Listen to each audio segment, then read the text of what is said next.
Tony's hunted with Wade here at the camp near Del Rio, Texas in the past, and he's excited to be back.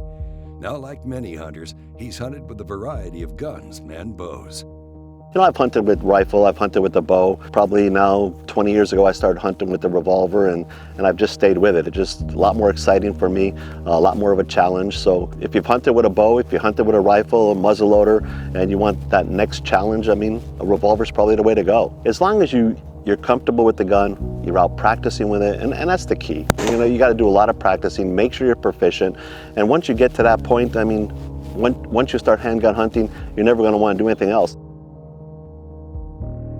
It's December the 8th here in Texas. Yesterday we had a freak snowstorm. I mean, it came through, snowed probably an inch here at around Brackerville where the camp is.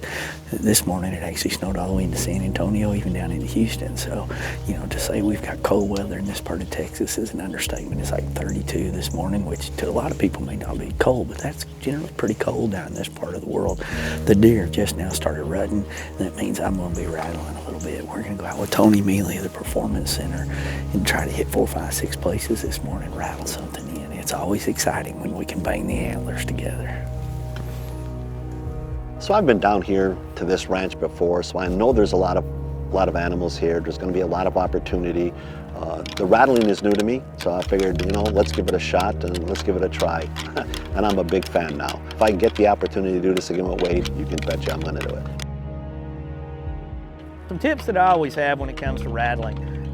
No doubt about it that you got to pay attention to the time of the year. You know, early in the year or late in the year, probably tinkling a little bit is going to be more successful than banging them hard in the peak of the rut. When deer are really in the peak of the rut and they're trying to set up their dominant, they fight hard. That's why they, you know, one of the reasons why they lose so much weight. You know, they're fighting, they're chasing does, there's just a lot going on.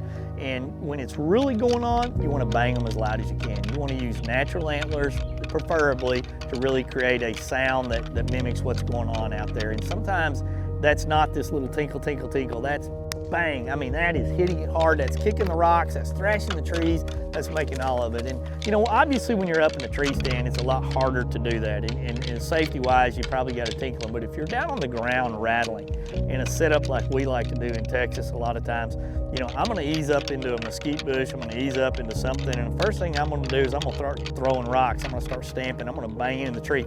You know, the first things that happen are deer are posturing. You know, they're kicking the ground. Think about a couple of dogs fighting. Think about a couple of big bullies getting ready to go at it. Man, they're posturing. That's some of these other sounds.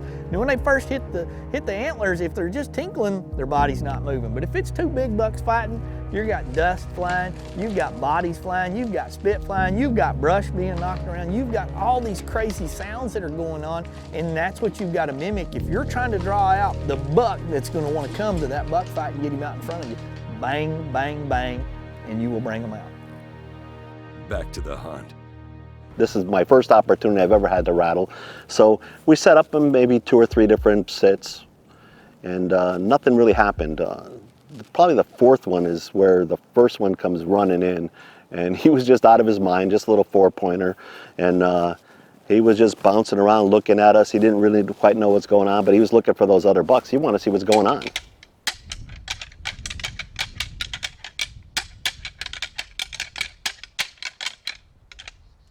It was pretty exciting. A couple more deer come in, and there was really nothing there that was shootable.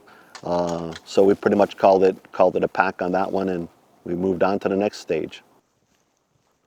The first big one that came in, it was probably an 8-pointer, I think it was at that point.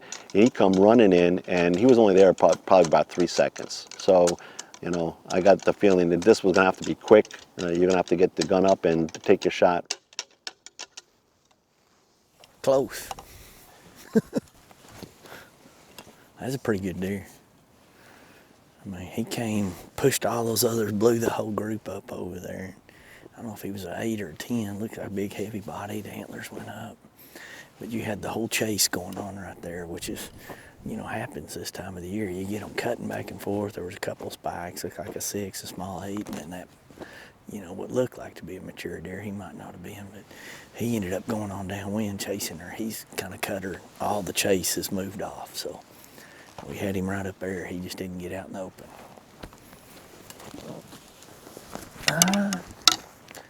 Off we go, Tony.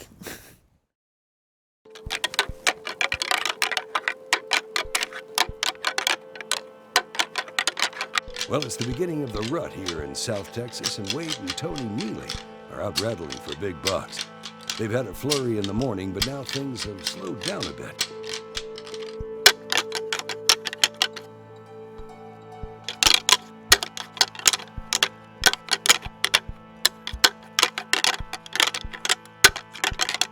And as they hit spot after spot, the deer don't seem to be cooperating. So Wade and Tony continue on to another area.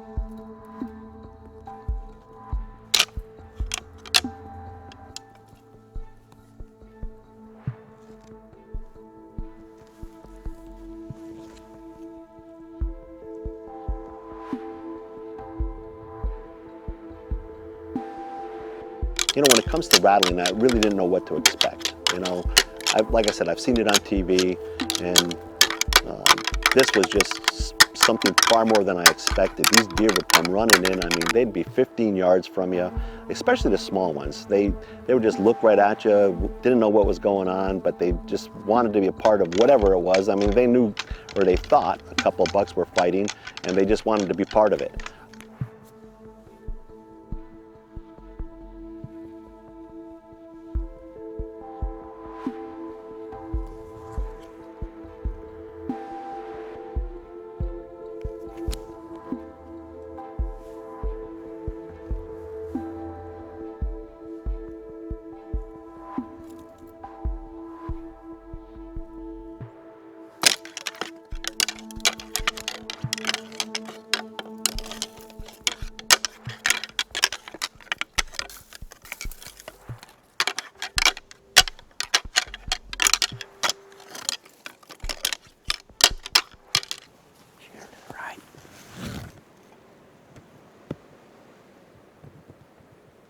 It's that same deer he's broke off. He had the right body on him, that's for sure. He was missing the whole right side. There were several of them showed up on that one. Let me go get the back and we'll go do another one. Now, after having no luck on the next few stops and with legal shooting light nearing, everyone agreed it was time to call it a day and head back to camp to prepare for the next day's hunt. You know, so the second day starts off. I mean, we had seen quite a few animals the day before, so we're still looking for that big buck, an opportunity to take one. And once again, we set up, it was kind of slow in the morning. You know, we had a couple of deer come into one of the areas, some of the small forkhorns and spikes. We did have one big one come in. He's a shooter.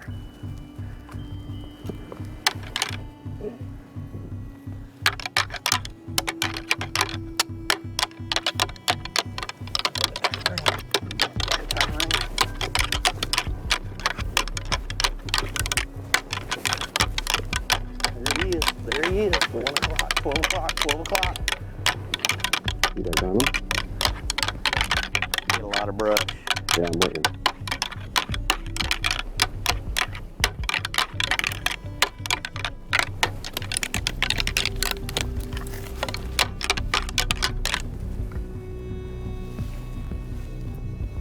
Oh man, that's rattling. When you turned and saw him on that one side, did your heart skip? Yeah, I try to get on him, you know. He's a big one. He's got a big 10-point. He's got kickers off of his G2s. He flagged that time. He's gone. When they flag, they're gone. Let's go back up here. So we get into the next area, and we want to set up so that we have an opportunity to shoot in both directions, because these deer just come in anywhere. They don't care whether you're downwind, upwind, you know, they're just out of their minds. They want to get into the action. They want to take part of what's going on, and they'll come in from anywhere. So really at that point, I mean, scent really didn't seem to make a difference to them. So the idea was just to make sure you could shoot right, left, you know, and you had lanes to take good shots at. Shoot him.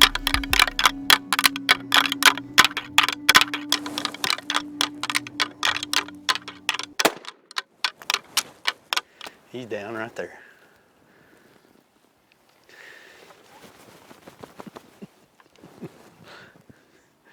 That's how fast it can go down when it comes to rattling. We've been out here since daybreak, and it is now 3:47 p.m.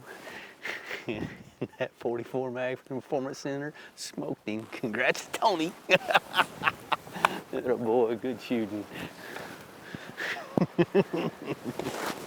I don't know why I bring the sticks. That always goes down freehand. When you're rattling, you just don't have enough time to wait for a broadside shot. The deer are not going to stand there that long. Once they figured out you're not another buck having a fight with one of his peers, they take off. So, you know, just practice a lot. Make sure you're proficient with the gun, and then if the opportunity presents itself with a front-on shot like that, you're going to make it. There he is right there. He didn't go very far, sir. Good shooting. Look at that guy, Tony. We rattled all day long. Yeah, he's a beauty. He is a dandy coming through there. Yeah, he's a dandy. I mean, big old Roman nose, big head on him. When this guy here came in over I mean, it's like Superman flying over the bushes. It was. Well, he came in fast. Yeah. And when you rattle, a lot of times it seems like to me, you know, there must be deer bedded in the area or sniffing a doe in the area, and that first time or two you hit them, they come charging in, and it's like each time after that, your success opportunities. Not saying that, you know, 4th, 5th, and 6th time in the same spot doesn't pay off, but I've learned over the years you got to be ready. And we'll get this guy tagged, and thank you, buddy. It's a nice looking deer. That's a great buck. That's a great one.